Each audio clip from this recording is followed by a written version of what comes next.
Xin cần tum tôi nè.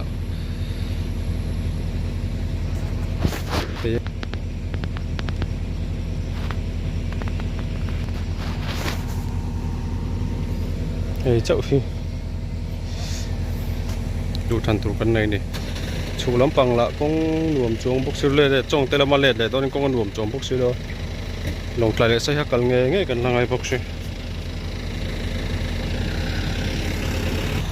đây hey anh thu đón xin á thấy tụ ra ngay ang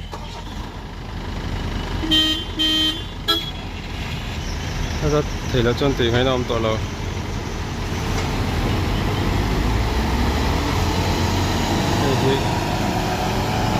đây là đủ thành trụ vấn này đâu nè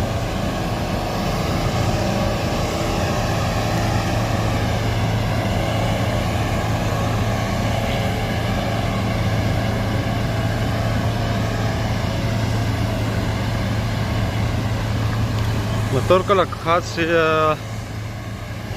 chuột thấy sao cho nó lồm hồng đó nè mày nè ngang hoặc hành lồm tẹt lul vào